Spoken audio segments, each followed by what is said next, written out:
안녕하세요. 동아시아 평화연구소입니다. 지난 2024년은 한국 화장품 산업이 세계 시장에서 역사적인 이정표를 세운 해였습니다. 식품의약품안전처가 발표한 자료에 따르면 지난해 한국 화장품 수출액은 무려 102억 7,731만 달러, 한화 약 13조 8,819억 원에 달했다고 합니다. 이 수치는 단순히 과거 기록을 깬 수준이 아닙니다. 전년 대비 20.3%가 증가한 수치이며 2023년 기준 세계 4위였던 한국은 드디어 독일을 제치고 세계 3위 수출국으로 올라섰습니다. 1위는 여전히 뷰티 산업 최강국 프랑스로 232억 5,823만 달러, 2위는 미국으로 111억 9,858만 달러였으며 한국은 102억 달러를 기록하며 독일 90억 7,601만 달러를 10억 달러 이상 차이로 제쳤습니다. 이처럼 한국 화장품이 글로벌 상위 3개국 반열에 오른 건 단순한 수출 확대를 넘어 산업 구조와 제품력이 국제적인 신뢰를 얻고 있다는 증거입니다. 이러한 수출 급등은 국내 생산 증가와 맞물려 선순환 구조를 이루고 있습니다.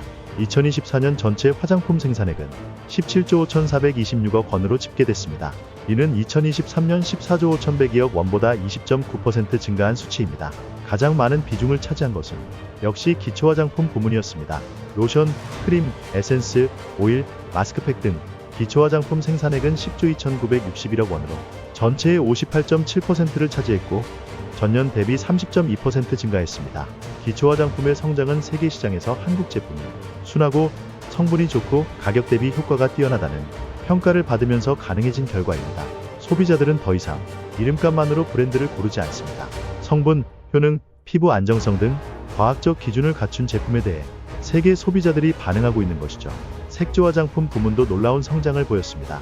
립스틱, 립글로스, 틴트, 쿠션, 아이섀도 등 다양한 색조 제품군이 수출 증가와 함께 생산 증가로 이어졌습니다.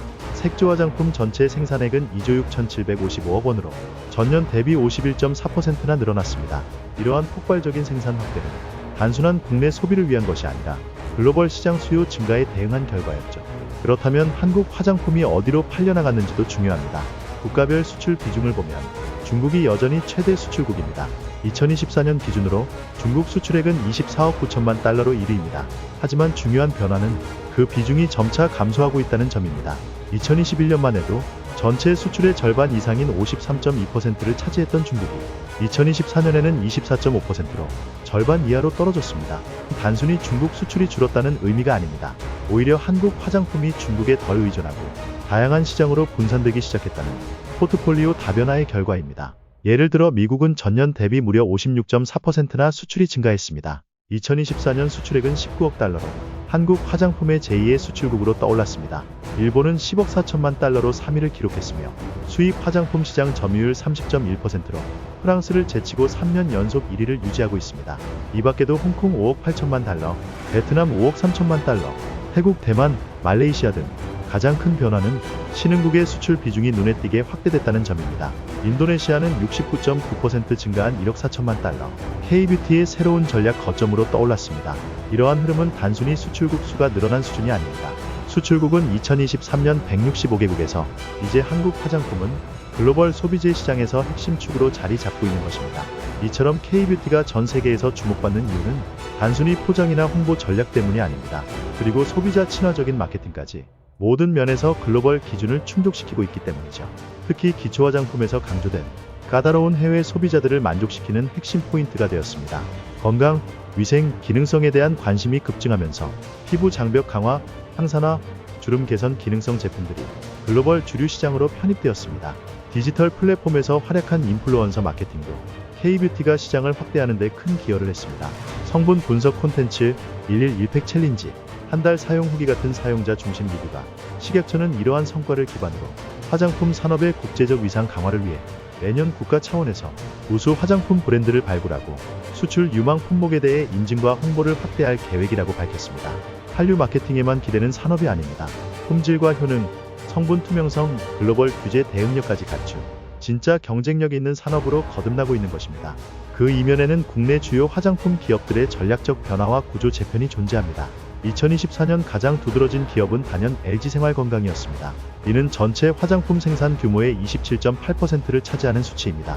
무려 8개가 LG생활건강 소속 브랜드 제품이었다는 사실입니다.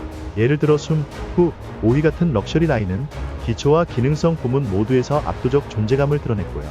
라인업을 끊임없이 확장하며 시장 주도권을 유지하고 있죠. 특히 프리미엄 시장에서 호 브랜드는 브랜드 전체 성장의 견인차 역할을 했습니다. 기초 화장품뿐 아니라 최근에는 웰리스, 이너뷰티 제품군으로 포트폴리오를 확대하며 반면 아모레퍼시픽은 같은 해 10.0%의 생산액 감소를 기록하며 체면을 구겼습니다. 대표 브랜드인 설화수, 라네즈, 이니스프리가 각각의 포지셔닝에서 성장 동력을 잃은 점이 치명적이었죠. 설화수는 고령층 타깃 이미지에서 벗어나기 위한 리브랜딩이 지연됐고, 이니스프리는 매장 철수 이후 온라인 전환에 실패하며 유통망이 흔들렸습니다. 중국 내 소비 둔화와 보따리상 규제 강화의 영향을 가장 직접적으로 받은 기업으로 평가되고 있습니다. 신흥 브랜드들의 급부상이 눈에 띕니다. 대표 주자가 바로 달바 글로벌입니다.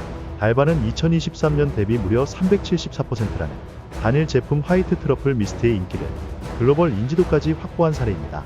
달바의 성공은 제품력 외에도 SNS 인플루언서 마케팅, 타깃 오디언스 명확화, 빠른 기획 출시 사이클이라는 세 가지 전략이 핵심이었습니다. 브랜드 하나가 전체 시장 구조를 뒤흔든 대표적인 사례로 K뷰티 스타트업들이 벤치마킹하는 롤모델로 부상했습니다. 이 외에도 1,000억 원 이상 생산 기업수는 2023년 12곳에서 2024년 21곳으로 증가했습니다. 특히 이 중 8개 기업은 이는 특정 기업 몇 곳에 의존하는 산업이 아니라 중소 중견 기업 중심의 다액화 구조가 가능해졌다는 의미입니다. 하지만 이런 긍정적인 흐름에도 불구하고 식약처에 따르면 화장품 생산 실적 보고 기업 13,976곳 중 종사자 10명 미만의 영세 업체가 12,266곳으로 이러한 현실은 기술력과 아이디어는 넘치지만 지속 가능한 생산력과 인프라가 부족하다는 정부는 이를 해소하기 위해 지난해 화장품법 시행규칙이 개정되며 식약처가 직권으로 취소 조치를 단행했습니다. 결과적으로 책임 판매업체 수는 2023년 대비 3,592개 감소한 27,932개로 집계됐습니다. 시장 신뢰도를 높이는 데 기여한 조치로 평가되고 있습니다. 한편 산업 구조 재편과 함께 미국, 중국, 유럽 등 주요 시장에서는 화장품 성분과 안정성에 대한 규제가 강화되고 있는데요. 이에 대응해 식약처는 안전성 평가 기준을 국내에도 도입하기 위해 또한 R&D 기반 스타트업 지원, 기술 사업화 보육, 공공 클러스터 연계 등을 통해 중소 브랜드들의 경쟁력 제고에 나설 예정입니다. K뷰티의 진짜 경쟁력은 변화에 대한 적응력이라는 점입니다. 기존 강자와 신흥 강자 사이의 경쟁이 산업을 보다 유연하고 창의적인 방향으로 이끌고 있죠.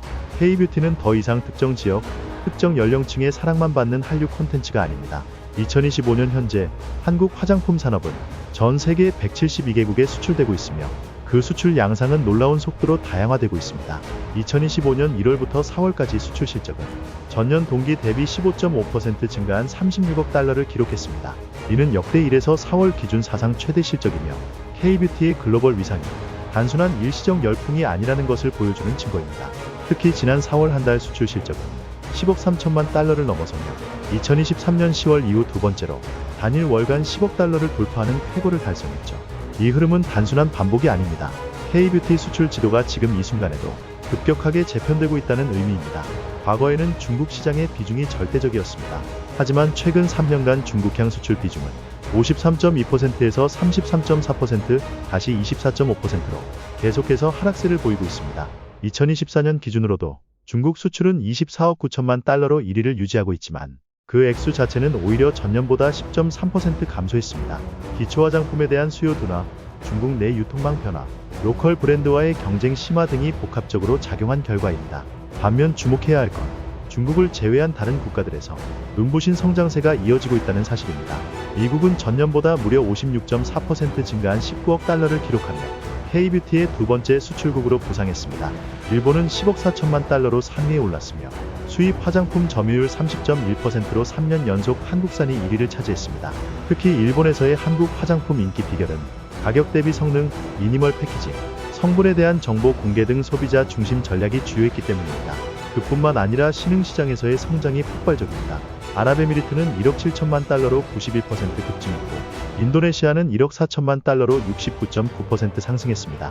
폴란드는 1억 3천만 달러로 무려 161.9% 성장했습니다. 폴란드의 경우 그동안 서유럽에 비해 상대적으로 K뷰티 영향력이 낮았지만 젊은 소비층 중심으로 SNS를 통한 입소문이 퍼지며 시장 전체가 급팽창한 사례로 기록되고 있습니다. 이러한 수출 다변화는 국내 생산 확대와도 밀접한 연관이 있습니다.